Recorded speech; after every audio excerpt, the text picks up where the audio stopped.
drink driving, what are the defences? You might be watching this video and you're being investigated or you're being charged with an offence of drink driving, section 51A of the Road Traffic Act, and you're wondering what the defences are.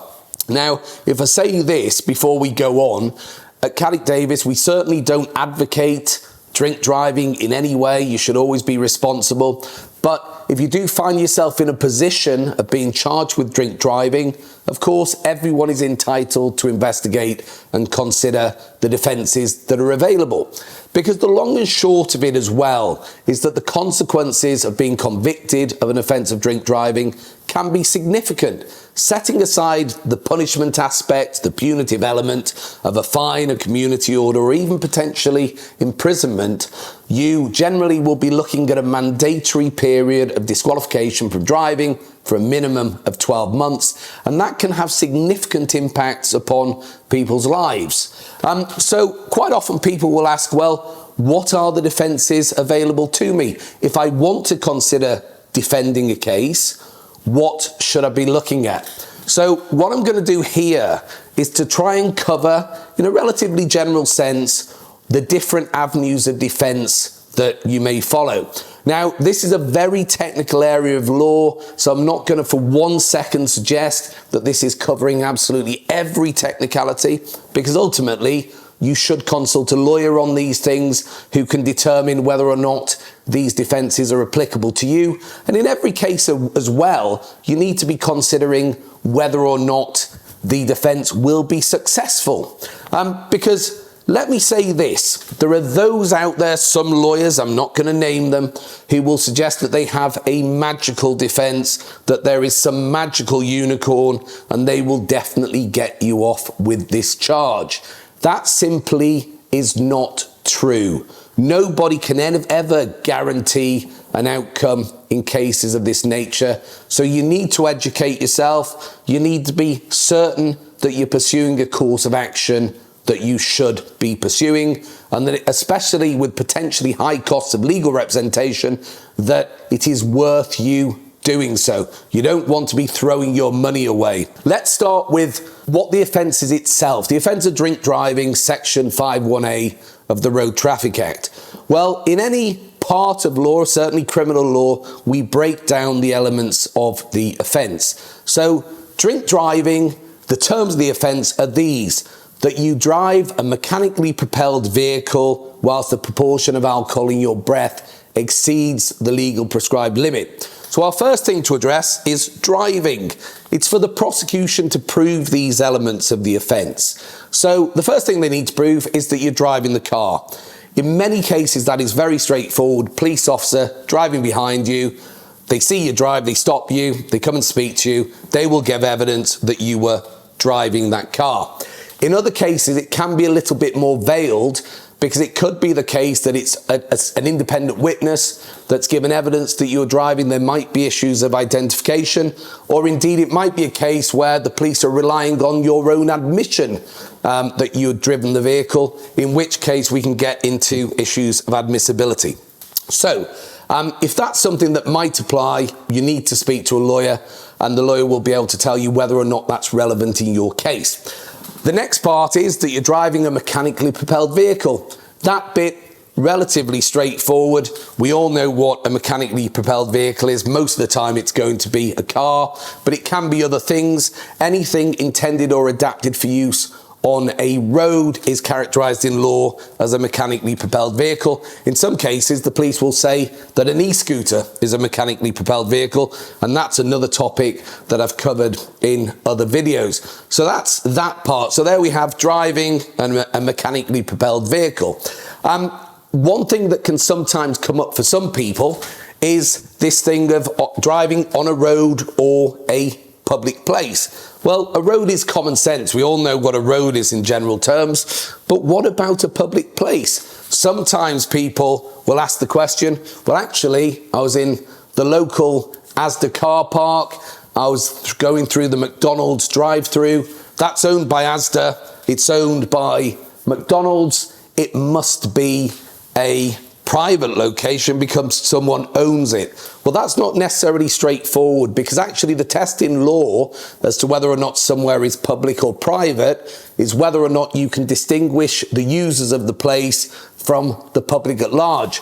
So, for instance, if you were on a private road and there was some restriction on access to that road, if you can distinguish the users of that road from the general public, that would be a private place. But in other cases, with those examples of Asda or McDonald's, it would be the case that there is no restriction on the people that go to those places. Anyone can go to those places, and therefore, if you're in that location, drink driving, then it would be characterized as a public place. Again, if you think that that's something that might apply to you, it's something that would need to be explored and expanded upon, and you would need specific legal advice. Now, we then get to what is effectively the final element, that you are over the legal prescribed limit. And when we get to that, we have limits in breath, we have limits in blood, we have limits in urine. Our limit for breath is 35 micrograms per 100 milliliters of breath. Our limit in blood is 80 milligrams in your blood, and our limit in urine would be 107 milligrams in your urine. So there's different levels for different types of specimen. Now, when it comes to the specimen part and whether or not the prosecution can prove those levels, this is where we get very technical. I say at this point that, again, some people will suggest that we can easily challenge the proportion of the alcohol in the breath, blood or urine. But I would suggest an error caution, because it's not as straightforward as some people will think. So as an example, when we talk about evidential breath testing machines, the Lion Intoxilyzer, the ECIR, the Chemic Data Master, which are the type approved devices for providing evidential specimens of breath, there is a rebuttable presumption that those readings are accurate unless it can be suggested or proved otherwise. So for anyone suggesting that the device is automatically unreliable, that is really inaccurate. It's better to say, for instance, in evidential testing situations with breath, that it may be demonstrated that the device is unreliable, but the starting point in law is that the device is reliable. So anyone suggesting that, oh, that device doesn't work properly, it's always wrong, we can always defend you, very misleading. Again, when it comes to evidential specimens and their accuracy, very technical area, it's something that you would need specific advice on in your case, especially to evaluate the prospects. We then move on to technical elements of defences, and that tends to be surrounding procedure during the evidential breath testing procedure, blood procedure or urine procedure. Now, if we're talking about breath, there's certain provisions that the police must comply with in terms of things such as the statutory warning under Section 7.7 of the Road Traffic Act, whereby before you provide your evidential breath specimen, the police must say to you the words, if you fail to provide a specimen, it may render you liable to prosecution, and if those words aren't said or the prosecution can't at trial prove that they were said, then you would be entitled to be acquitted of the offence. When we get to things such as urine and blood, again, we can get more technical. Again, we can look at issues such as consent. We can look at issues such as the exact manner in which the specimen was given. In and around these things as well, almost to counter some information out there which I think is a little misleading and a little bit poor, we have something called the MGDDA form, certainly which applies to evidential breath tests. We have other forms for other types of specimen, for instance with blood. But in terms of our MGDDA and the MGD forms in general, this is effectively a document that summarises or keeps a record of the procedure that was followed, and it's effectively as a guide to the officers when they are going through that evidential breath, blood or urine procedure. Now, That document of its own right isn't evidentially admissible, but what the prosecution will do, what the police officer giving evidence will do, he will use it effectively as an aid memoir. He will use it as a record of what was said or done. That is a relevant document, and it's a document that any good motoring solicitor will always review and evaluate. But I would say this, that any suggestion that that document can magically be excluded from the procedure and any court proceedings is being misleading. Again, this is a very technical area of law, and it's something that would have to be looked at in detail to evaluate the relevance of that document to your case and whether or not it indicates that there are any procedural defects in your case. So they're the main areas. We can then get to very specific defences in law. One of these specific defences would be post-driving alcohol consumption, a defence under Section 15.3 of the Road Traffic Offence Act. And what that defence would be is that you have consumed alcohol after driving, but before providing your evidential specimen. Now, that could be the case, for instance, that you've driven, you've had a crash, that there's some break in time effectively between the driving and you being arrested. And if there is a break in time, then of course some people might say, well, I consumed some alcohol after I drove and before the police officers arrived, and it's only because of that alcohol I drank after I drove that I am over the legal limit.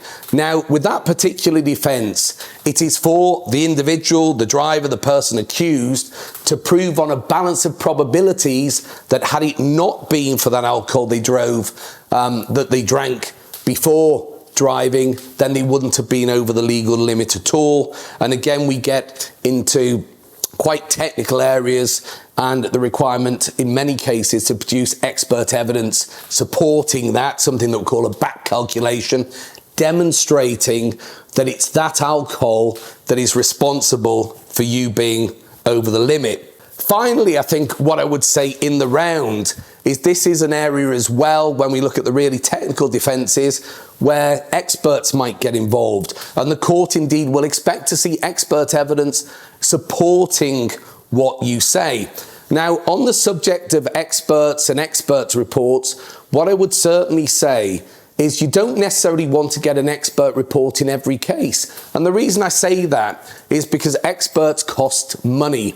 And simply to blindly start instructing experts in the hope that they may give you something positive, it might be okay for someone if you have a bottomless pit of money, but in other cases, simply to instruct an expert on the off chance that they might come up with something may be a bit of a waste. Now, obviously, that depends on your personal circumstances, but certainly always exercise caution in any case where it's suggested that an expert will magically be able to produce something that might help you. To kind of sum that up, I think I would say this, that there are lots of defences and lots of avenues to investigate in drink driving cases. They're not necessarily always straightforward. And I think the best thing to do in any case, if you're concerned about the consequences of a conviction, or indeed you're there saying, I absolutely didn't commit this offence, it's to seek proper and independent legal advice. And it's to seek advice as well that isn't placing an emphasis upon telling you to plead not guilty, telling you to pursue a defence, and telling you to spend a lot of money.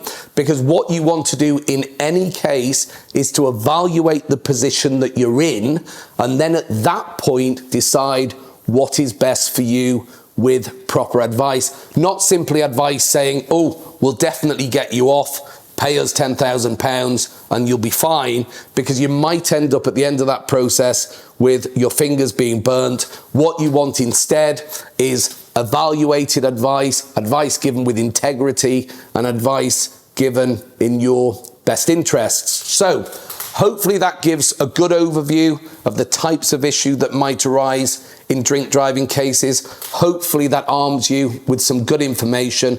But finally, all I would say is simply, if you're in this position and you want to consider any possible defence, seek good and reputable legal advice.